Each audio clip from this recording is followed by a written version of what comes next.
This is the second part of my 4-part series showing you how to use graphics or ClipArt in Silhouette Studio. Make sure you watch part 1 for steps like how to open files in Silhouette, set up your design page, draw and size shapes, and create cut lines on graphics and ClipArt. Part 1 of the series, the Peel Open Valentine cards, can be done using the basic version of Silhouette Studio. For this next part, you'll need the business edition so that you can use the puzzle generator tool. It's an awesome upgrade and I highly recommend it. It unlocks everything that Silhouette Studio is capable of. I'll put a link to where you can buy it in my blog post. Check out the description of this video for the link to my blog with information on the rest of this tutorial, as well as where to get the font and ClipArt I used, they are both from the same file, the tools and supplies needed. In this video, I will create another Valentine card, this time using the puzzle generator to cut lines into puzzle-shaped pieces. I will also create a very simple envelope to put the puzzle pieces in. The finished cut files that I have created in this tutorial are free for you to use. You can find them in my resource library, which you can access by reading the blog post. Alright, so starting over with the 4 by 2 3/4 inch box, which you can see the size up here, we're going to make a puzzle. So I'm going to use the hot air balloon, and I'm going to write "Love is in the air."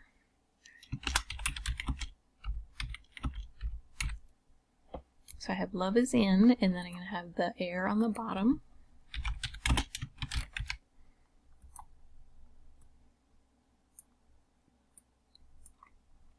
I want to use the Sweetheart font. It's good to change your font before you start adjusting it because different fonts react in different ways. So this one is a lot smaller at 72 than the other one was. So I'm going to increase these actually just a little bit so it's easier to see the detail.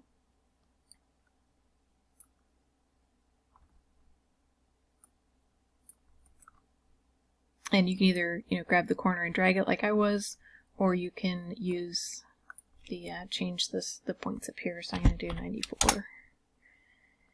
And same thing with the top one. 94. Okay, now I'm going to change the color because it's easier to move them around when they're filled with color. Do the dark for the inside. Fill color, and then for the line we will do the lighter color. Okay. This bottom one looks good. Okay, so if you remember earlier, we traced these icons so that they already have cut lines. So if you went to the send panel, it would want to cut it out.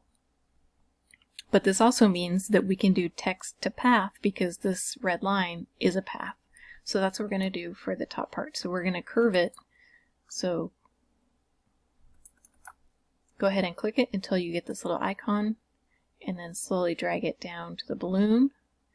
And it spaces the letters out quite a bit, so we're going to open the text style, and we're going to go down to character spacing and decrease that until it gets about right. Oops, that's a little too far. I don't want it too crowded. And then make some further adjustments. You can grab this slider and move it closer to the balloon or further out.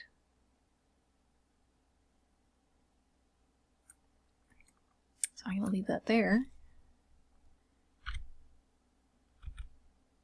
And you can see they're connected because you did the text to path. So anywhere you move the balloon, the words are going to follow as well. So if you need to slide them out a little bit, you just click on it again. And then let's go ahead and center these. So object, align, center. And the design here is pretty much done. So just to give it a little more detail, I create an internal offset. So select the box, open the offset panel, which is the star, and select internal offset.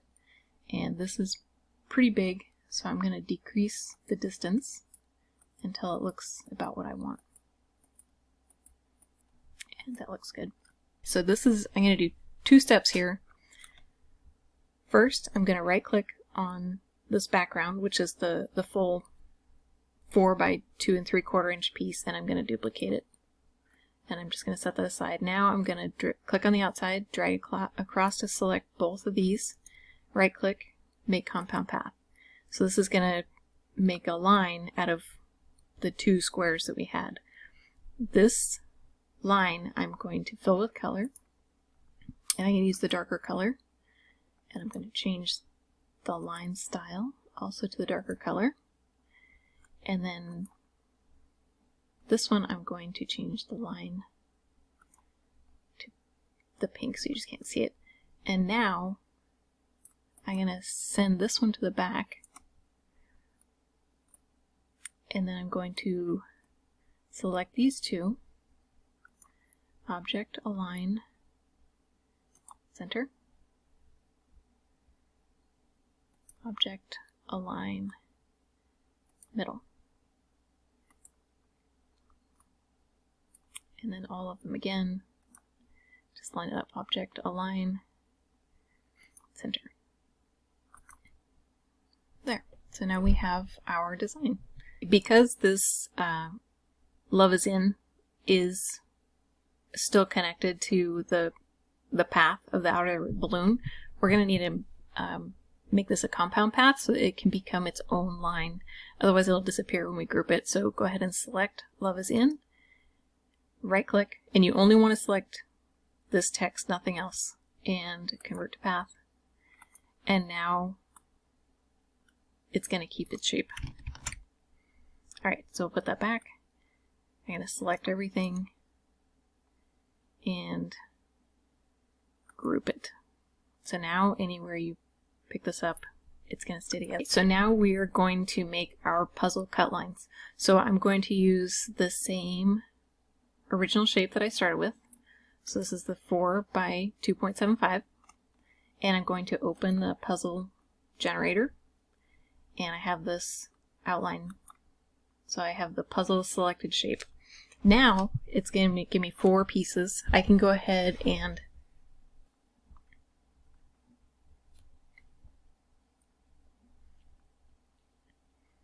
adjust the rows and columns. So depending on how many pieces you want the puzzle to have and the skill level to create it, you can make a bunch of modifications. So I'm going to have a puzzle that is 4 wide by 4 tall.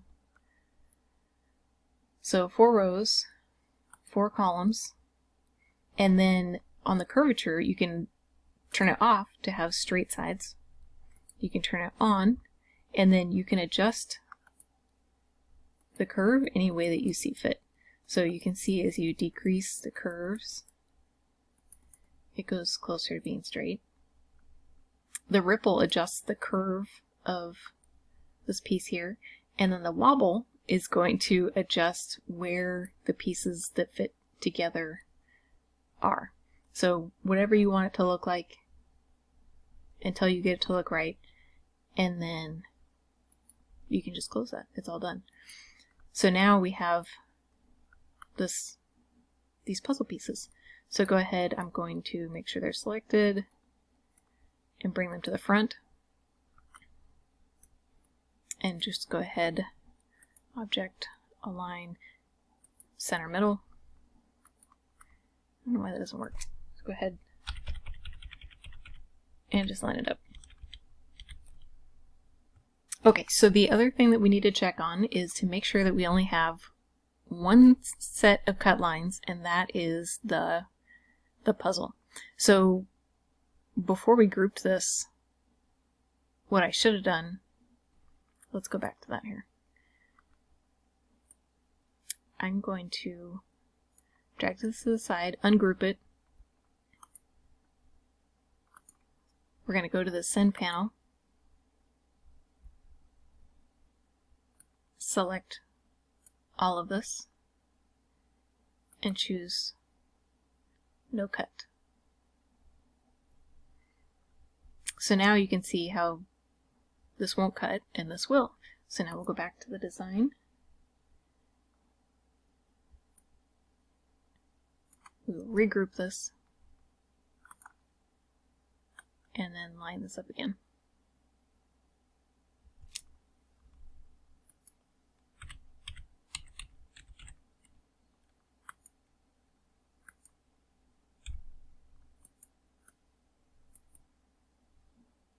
That's it, and then you can duplicate either by using duplicate and dragging to the side, or you can use the replicate tool, so select both of them, open the replicate panel, and then you can replicate down one, and it will put it right below it. There's your design. If you have a wide format printer, you can get more printouts per page by going to Setup and choosing 12 by 12. And then you can fit 2 more. So you can print 6 on one 12-inch paper.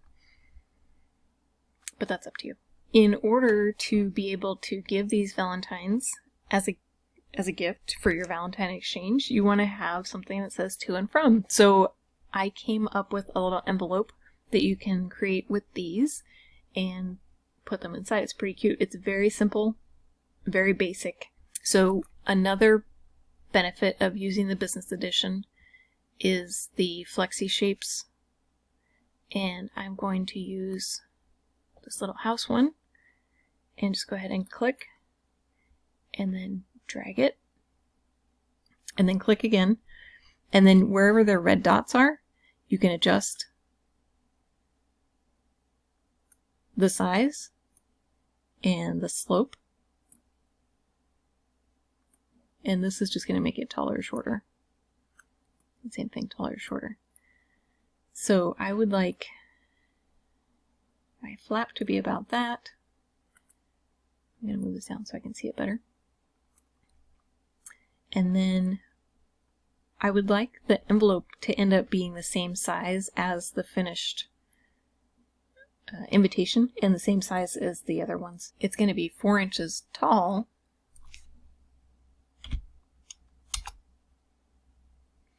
And then let's get our flap set there. From this line to this line, I want it to be the 2 3/4 doubled. So that's 5.5 inches wide. So you can turn on your grid.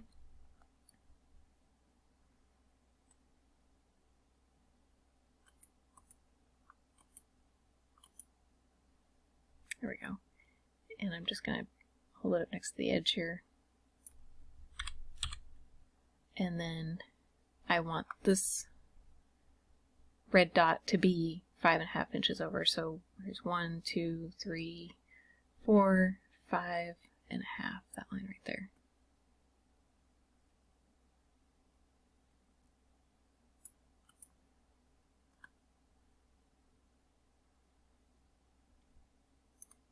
Okay, so we can confirm 1, 2, 3, 4, 5.5 inches.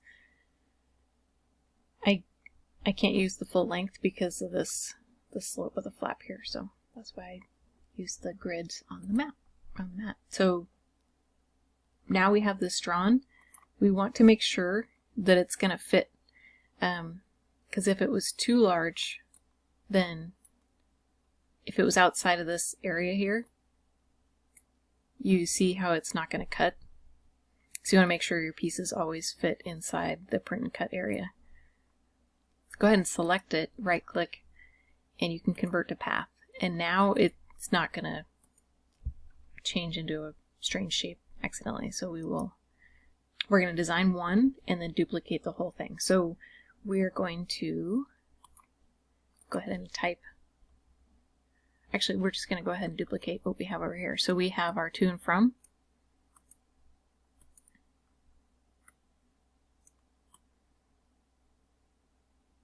And I'm just going to line this up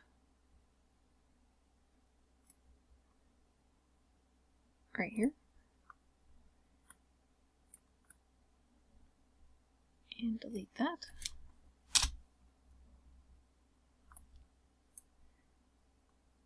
And we'll leave the color as is. And this is actually all done. So we can go ahead and group them. And then duplicate and place on the mat on the design. So this one, this envelope is perfect for cutting out of just plain copy paper. So we'll just leave the background white. We have the cute purple to and from, and then the puzzle here is going to be cut out of a cardstock. You could do a chipboard or something really thick if you wanted to, but just a regular cardstock is fine for a Valentine gift. So those are the two types of mediums we're going to use for these. Thanks for watching. Please subscribe for more videos where we have fun and make stuff. Also, follow Little Gray Squirrel on Pinterest and on Facebook, Instagram, and Twitter to see what's new.